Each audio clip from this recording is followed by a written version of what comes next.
हाँ जी, कक्षा 12th तरंग प्रकाशिकी चैप्टर नंबर 10 का एक और इम्पोर्टेंट टॉपिक है और वो है हाइगेंस के तरंग सिद्धांत से अपवर्तन की व्याख्या करना।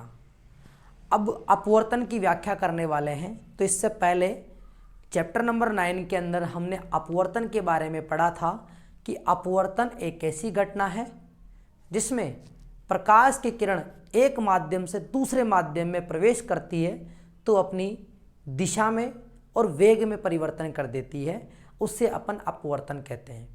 यहाँ पर हम प्रकाश को तरंग के रूप में मान रहे हैं, तो तरंग प्रकाश तरंग के रूप में होता है तो वो तरंगाग्र के रूप में चलता है, ऐसा अपन पढ़ चुके हैं, तरंगाग्र के रूप में चलता है।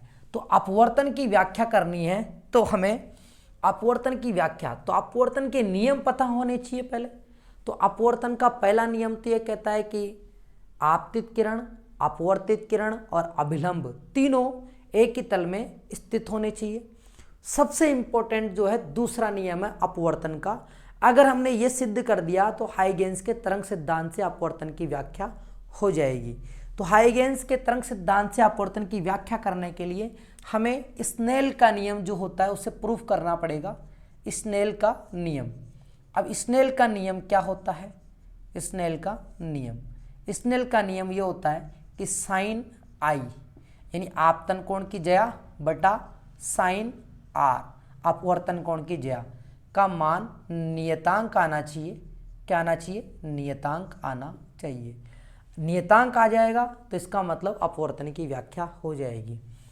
तो साइन आई और साइन आर का मान हमें निकालना होगा। तो इसके लिए हमें तरंग सिद्धांत से अपवर्तन का नामांकित चित्र बनाना पड़ेगा।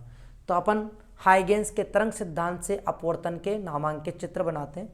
तो अपवर्तन की घटना जब होती है तो हम एक लाइन जो खींचते हैं वो दोनों माध्यमों को अलग करने वाली होती है। तो मैं यहाँ पर ऊपर तो लिख देता हूँ कि ऊपर जो ये है माध्यम फर्स्ट, यहाँ लिख देते हैं अपन, ये जो है माध्यम फर्स्ट है।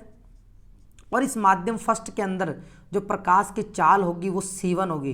ध्यान देना, अगर पानी और वायु की बात करें तो पानी में प्रकाश का वेग अलग होगा और वायु के अंदर प्रकाश का वेग अलग होगा।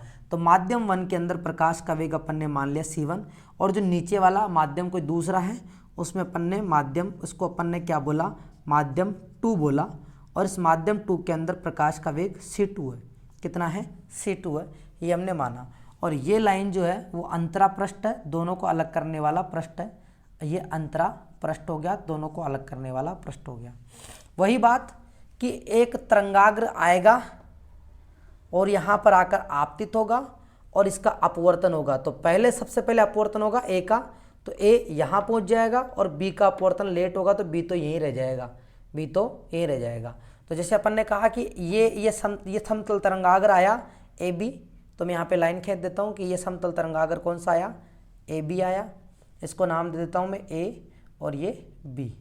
AB समतल तरंगाग्र आया और इसका अपवर्तन हुआ, तो अपवर्तन सबसे पहले किसका हुआ? A का, और A अपवर्तन होके यहाँ पहुँच गया।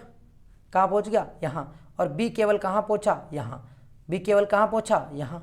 तो T समय के अंदर A तो पहुँच गया A डैश पे और B पहुँचा केवल B डैश पे। ध्यान देना, अपवर्तन जब हुआ तो A तो पहुँच गया A डैश पे और B पहुँचा केवल B डैश पे। तो ये लाइन B केवल कहाँ पहुँचा? B डैश पे और A यहाँ। तो ये जो A डैश B डैश है ये हो गया अपवर्तित तरंगाग्र। कौन सा तरंगाग्र हो गया? अपवर्तित। तो अपन इसको नाम दे देते हैं कि ये जो है ये है आपतित तरंगाग्र। कौन सा है? आपतित तरंगाग्र है। और ये जो है ये है अपवर्तित। परावर्तित नहीं बोलेंगे, क्या बोलेंगे इसे? अपवर्तित, क्योंकि अपवर्तन की घटना हो रही। यह है अपवर्तित तरंगाग्र, यह है अपवर्तित तरंगाग्र। दोनों बात समझ में आ गई? एक बार देख लेता हूँ, कट थोड़ी रहा है, बिल्कुल सही चल रहा है। ठीक है, देखो आपतित तरंगाग्र और अपवर्तित तरंगाग्र हो गया। अब इन चित्रों को समझाने के लिए अपन इन तरंगाग्रों के साथ साथ इनसे गुजरने वाली प्रकाश की किरणों को भी बताएंगे।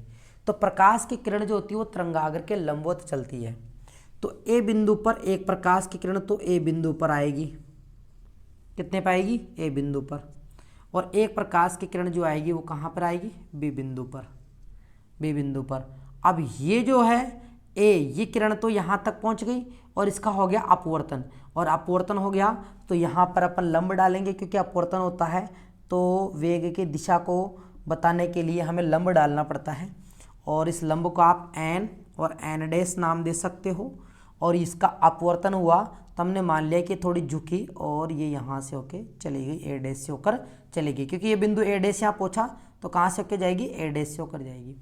अब बी जो था, बी जो था वो कहाँ पहुँचा, वो केवल, अगर मैं इस चित्र को थोड़ा सा परिवर्तन करके यहाँ बना दूँ, अब आप सोच रहे होंगे सर ये किरण तो मुड़ गई, ये किरण मुड़ी नहीं है, ये थोड़ा सा मैंने कि तरंगाग्र पहले मान लिया, इसलिए अगर हम इसे चाहें तो ये तरंगाग्र यहाँ पर आएगा तो इस बी बिंदु को यहाँ पर अपन मान सकते हैं, यहाँ पर, ठीक है। तो आप ये मान लो, मिटा देता हूँ एक बार, और इस तरंगाग्र को थोड़ा सा तिरछा कर देते हैं अपन, तो किस किरण को अपने को पहले आगे बढ़ाना होगा, तो ये आगे बढ़ा दी मैंने, क्योंकि ये इस किरण में क्योंकि कोई परिवर्तन नहीं आएगा।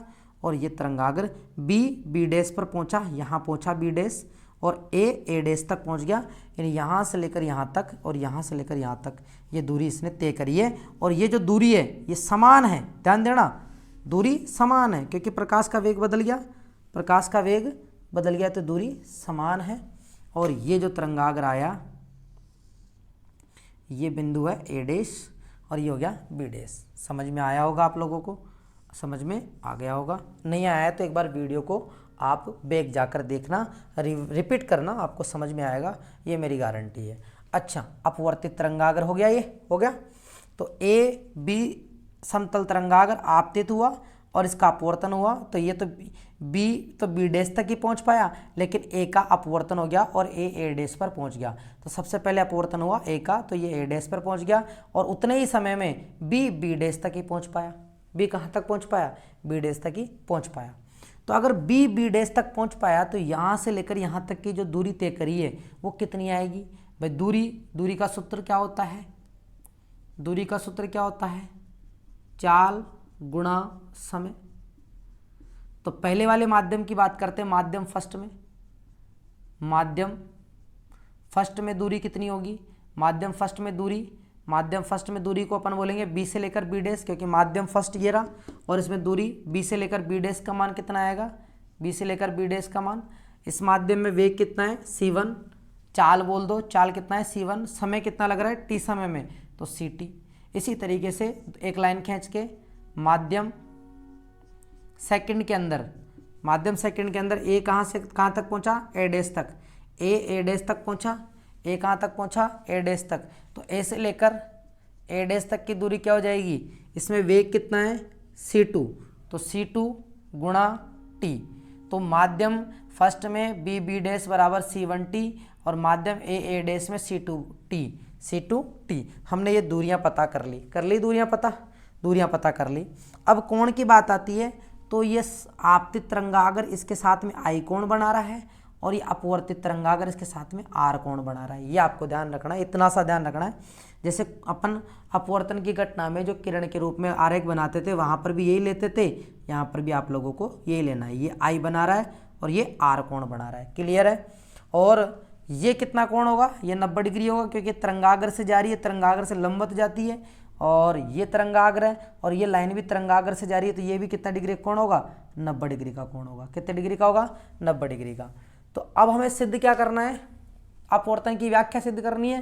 तो स्नेल के नियम में साइन आई बटा साइन आर, तो इस वाले त्रिभुज से साइन आई निकालेंगे और इस वाले त्रिभुज से साइन आर निकालेंगे। तो अपन पहले वाले त्रिभुज से साइन आई का मान निकालते हैं। मैं डायरेक्ट बता रहा हूँ और ऐसा नोट्स में आपको कंप्लीट मिलेगा, कैसे हल करना है मैं अप्रोच बता रहा हूँ।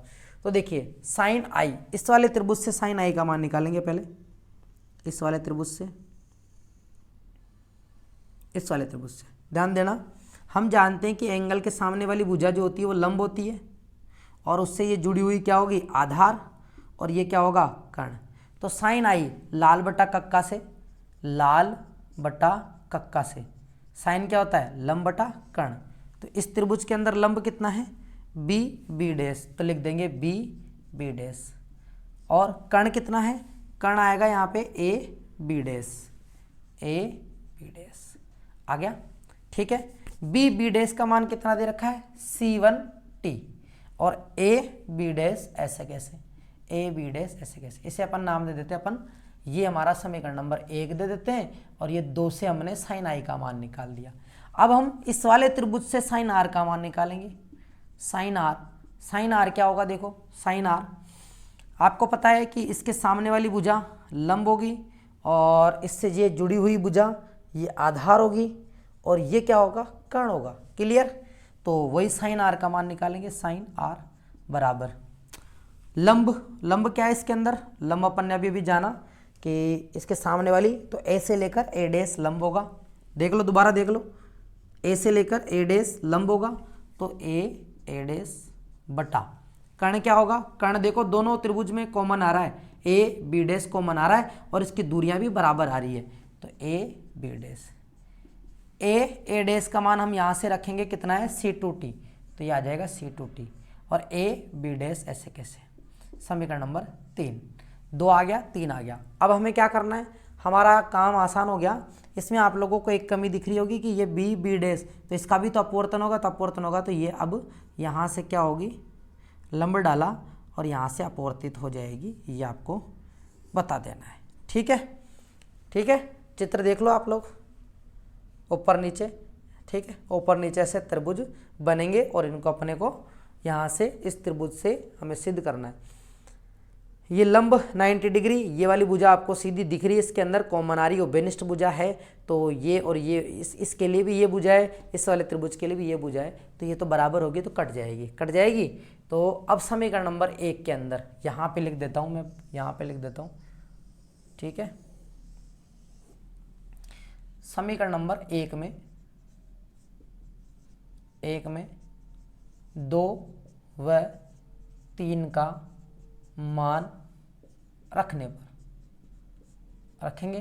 पहले में साइन आई का मान कितना है, साइन आई का मान है C1T।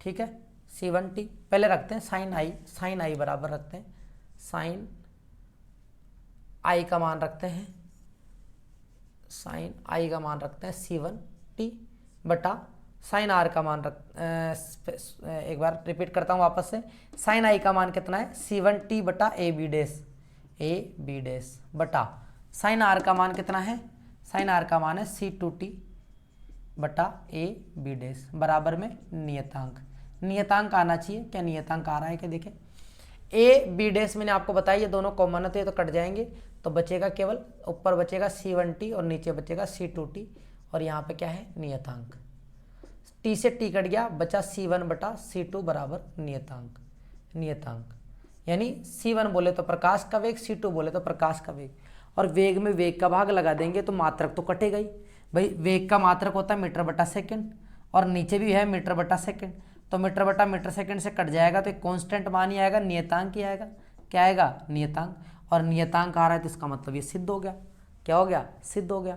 यानी यहाँ पर हमारे पास हम कह सकते हैं कि साइन आई बटा साइन आर बराबर C1 बटा C2, और C1 बटा C2 जो है एक नियतांक मान है, और नियतांक मान है तो इसका मतलब ये सिद्ध हो रहा है कि यह अपवर्तन की व्याख्या को सिद्ध कर रहा है। साइन आई बटा साइन आर का मान C1 बटा C2 आया। C1 भी प्रकाश का वेग है, C2 भी प्रकाश का वेग है, और वेग में अपन वेग का भाग लगाते हैं तो वो नियत मान देगा और विमाहीन राशि देगा, तो ये कांस्टेंट राशि है। क्या है, कांस्टेंट राशि है। तो यहाँ से हमें पता लग गया कि अपवर्तन का दूसरा नियम की व्याख्या हम हाइगेंस के तरंग सिद्धांत से भी कर सकते हैं। तो इस तरीके से हाइगेंस के तरंग सिद्धांत से अपवर्तन की व्याख्या हो जाती है। और इससे पहले वाले वीडियो में अपन ने हाइगेंस के तरंग सिद्धांत से परावर्तन की व्याख्या की है। तो उम्मीद है आप लोगों को ये वीडियो अच्छे लग रहे हैं, तो आप आगे अपने दोस्तों को फॉरवर्ड करें, और जिन्होंने इस चैनल को सब्सक्राइब नहीं किया है तो प्लीज़ इसे सब्सक्राइब करें, और ऐसे और आपको वीडियो इस चैनल पर मिलते रहेंगे। तो आपके पास नोटिफिकेशन आए उसके लिए बेल आइकन को दबा दें। मिलते हैं नेक्स्ट वीडियो में। Thank you. जय हिंद, जय भारत।